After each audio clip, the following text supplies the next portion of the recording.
Hello friends, स्वागत है आपका अपने YouTube चैनल में। इस वीडियो में हम पढ़ेंगे एआई की सहायता से विकास सर के द्वारा कराया गया यूपी होमगार्ड की औस्ती सीरीज का ज्योग्राफी और हिस्ट्री का प्रैक्टिस सेट नंबर 2। तो चलिए शुरू करते हैं। इस सफर की शुरुआत करने से पहले ना ये समझना बहुत जरूरी है कि आज की हमारी चर्चा केवल एक प्रैक्टिस सेट के सवालों तक सीमित नहीं रहने वाली है। हमारा पहला सवाल, प्रश्न 1। हड़प्पा कालीन स्थल लोथल किस नदी के किनारे उपस्थित था? सही उत्तर है भोगवा। प्रश्न 2। महावीर स्वामी ने अपने उपदेश किस भाषा में दिए थे? सही उत्तर है प्राकृत। प्रश्न 3। मौर्य वंश के बाद किस शासक वंश का उदय हुआ? सही उत्तर है शुंग वंश। प्रश्न 4। सिंधु घाटी सभ्यता काल में कौन सी लिपि सर्वाधिक प्रचलित थी? सही उत्तर है भावचित्रात्मक लिपि। प्रश्न 5। सत्यमेव जयते किस उपनिषद से लिया गया है? सही उत्तर है मुंडक उपनिषद। प्रश्न 6। उत्तर वैदिक काल में लोहे के साक्ष्य का उल्लेख सर्वप्रथम कहां से प्राप्त होता है? सही उत्तर है अतरंजी खेड़ा। धर्मनिरपेक्ष साहित्य राजतरंगिणी की रचना किसने की थी? सही उत्तर है कल्हण। प्रश्न 8। सुदर्शन झील का जीर्णोद्धार किस शक शासक ने करवाया था? सही उत्तर है रुद्रदामन। क्या ये दल किसी आधुनिक कोर कमेटी जैसा था जिसने बाद में खुद सुल्तान को ही चुनौती दे दी? आप इसे सत्ता के केंद्रीकरण का एक बहुत चालाक हथियार कह सकते हैं। इल्तुतमिश ने अपने सबसे वफादार 40 तुर्क गुलाम सरदारों का ये एलीट गुट बनाया था। लेकिन कहते हैं ना कि जब ताकतवर गुट को खुली छूट मिलती है तो वो खुद सत्ता का केंद्र बन जाता है। बिल्कुल वही हुआ। प्रश्न 10। दीवाने अमीरे को ही किस विभाग का दूसरा नाम था? सही उत्तर है कृषि विभाग। प्रश्न 11। राजा कृष्णदेवराय किस वंश से संबंधित थे? सही उत्तर है तुलुप वंश। विजयनगर साम्राज्य का ये काल इतना महत्वपूर्ण क्यों है? क्योंकि राजा कृष्णदेव राय का समय विजयनगर का स्वर्ण युग था। उन्होंने सिर्फ सैन्य जीत ही हासिल नहीं की, बल्कि कला और साहित्य के भी वे महान संरक्षक थे। उनके दरबार में अष्टदिग्गज थे। क्या बात है! एक तरफ ऐसा सुव्यवस्थित प्रशासन था और दूसरी तरफ उत्तर में नीतियां कमजोर हो रही थीं। प्रश्न 12। निम्न में से किस सुल्तान ने इक्तेदारी को वंशानुगत बना दिया था? सही उत्तर है फिरोज शाह तुगलक। प्रश्न 13। शेरशाह का मकबरा कहाँ स्थित है?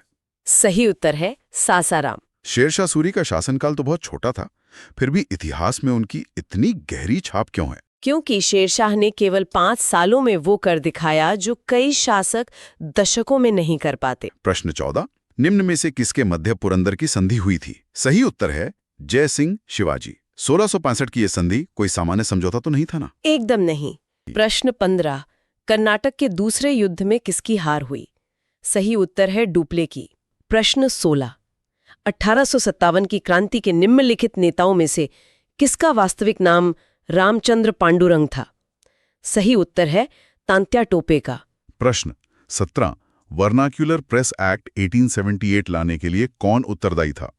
सही उत्तर है लॉर्ड लिटन। ये एक्ट केवल भारतीय भाषाओं के अखबारों पर ही क्यों लागू हुआ?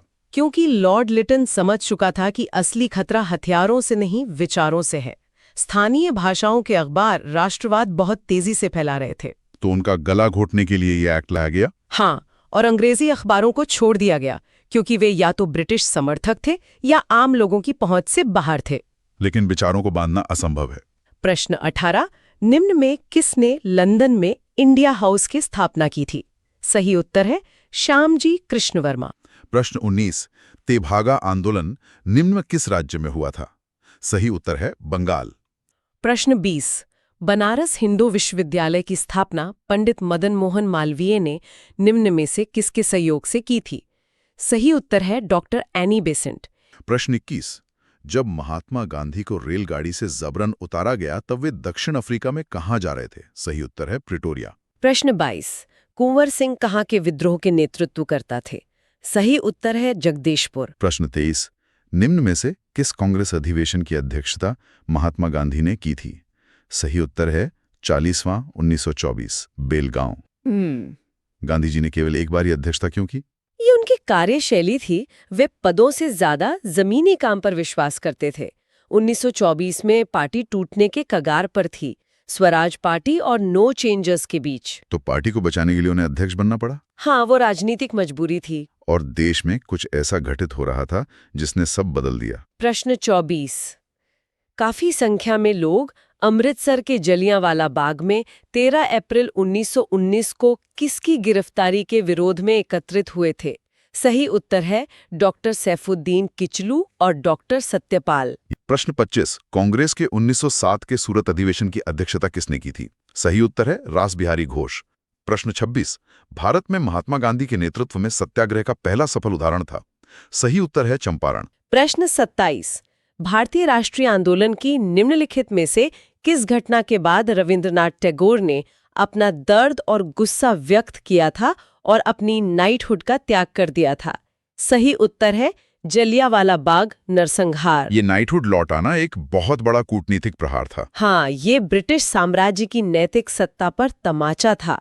उन्होंने साफ कह दिया कि ये सम्मान अब शर्मिंदगी बन गए हैं। इससे अंतर्राष्ट्रीय स्तर पर अंग्रेजों की छवि बहुत खराब हुई। राष्ट्रवाद के इस उफान के बीच नई रणनीतियां बन रही थीं। प्रश्न 28 स्वराज दल की स्थापना किसने की? सही उत्तर है चित्तरंजन दास एवं मोतीलाल नेहरू। प्रश्न 29 गांधी इरविन समझौते पर हस्ताक्षर कब हुए? सही उत्तर है वर्ष 1931।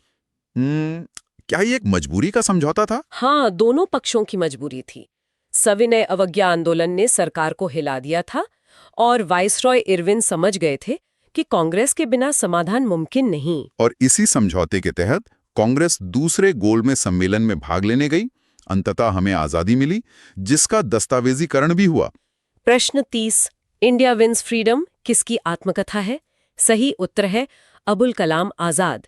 ये पुस्तक इतनी अहम क्यों है? क्योंकि मौलाना आजाद विभाजन के कटु आलोचक थे। ये किताब सत्ता हस्तांतरण, विभाजन की त्रासदी और नेताओं की गलतियों का एक बहुत ही बेबाक दस्तावेज है।